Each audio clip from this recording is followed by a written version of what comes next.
അപ്പൊ കുഞ്ഞുനാളിലൊക്കെ നമ്മുടെ കുടുംബത്തിൽ നമ്മളെ പ്രാർത്ഥനയ്ക്ക് ഇരിക്കുമ്പോൾ ഉറങ്ങുന്നതിന് അടി തരും, ഉറക്കെ പ്രാർത്ഥിച്ചില്ലെങ്കിൽ അടി തരും, പിന്നെ പ്രാർത്ഥന തെറ്റിച്ചാൽ ചിലപ്പോൾ അടി തരും. ഇങ്ങനെയൊക്കെ വഴക്ക് പറഞ്ഞും മുട്ടക്കുത്ത് നിർത്തി അടിച്ചുമൊക്കെ ആയിട്ട് നമ്മളെ പ്രാർത്ഥിപ്പിക്കുമ്പോൾ നമ്മൾ വിചാരിക്കും വലുതായി നമ്മളൊരു കുടുംബമായിട്ട് ജീവിക്കുന്ന കാലത്ത് ഈ വക പരിപാടികളൊന്നും ഉണ്ടാകില്ല. സത്യമാണ്, നമ്മൾ പലരും ചിന്തിക്കുന്ന ഒരു കാര്യമാണ്, എന്റെ വീട്ടിൽ ഈ പ്രാർത്ഥനയും വെച്ചിട്ട് ഇങ്ങനെയുള്ള പരിപാടികളൊന്നും ഉണ്ടാകില്ല.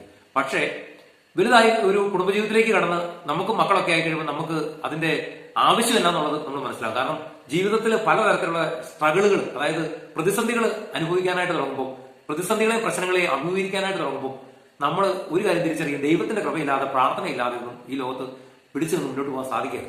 അപ്പോൾ എന്ത് ചെയ്യും, മക്കൾ ടി വി കണ്ടുകൊണ്ടിരിക്കുകയാണെങ്കിൽ, അല്ലെങ്കിൽ മക്കൾ മൊബൈൽ നോക്കിക്കൊണ്ടിരിക്കുകയാണെങ്കിൽ നമ്മൾ ടി വി പോയി ഓഫ് ചെയ്യും, മൊബൈൽ മേടിച്ചിട്ട് അവിടെ വെച്ചിട്ട് മക്കളെ എല്ലാം നിർബന്ധപൂർവ്വം വിളിച്ചിട്ട് പ്രാർത്ഥിക്കാനായിട്ട് എടുത്തു. ഇത് നമ്മുടെ കാരണവന്മാർ നമ്മളെ പഠിപ്പിച്ചതുകൊണ്ടോ കാണിച്ചതുകൊണ്ടോ മാത്രമല്ല, നമ്മുടെ ജീവിതത്തിന്റെ യഥാർത്ഥ മുഖത്തേക്ക് വന്നു കഴിയുമ്പോൾ ദൈവം കൂടെ ഇല്ലാതെ ജീവിക്കാൻ പറ്റിയാലെന്നുള്ള സത്യം നമ്മൾ തിരിച്ചറിയുക.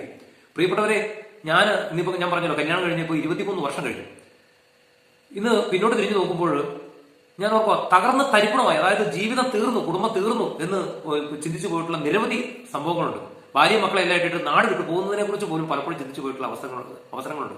പക്ഷേ എന്തു പറയണം, കൊഴിഞ്ഞ് നിലത്ത് വീണ് ചവിട്ടി അരയ്ക്കപ്പെട്ട പൂവിന് പുനർജന്മം കിട്ടുന്നത് പോലെ വളരെ ഭംഗിയായിട്ട് ആ പരിശുദ്ധാത്മ ആ ഉണ്ടായ പ്രശ്നങ്ങളെല്ലാം വളരെ മനോഹരമായിട്ട് പരിഹരിച്ച് ആ കുടുംബത്തെ വീണ്ടും കൂട്ടിയിണക്കി മുന്നോട്ട് നയിക്കുന്നത് കാണുമ്പോൾ സത്യം പറഞ്ഞു കഴിഞ്ഞാൽ കണ്ണു നിറഞ്ഞിട്ടുണ്ട്.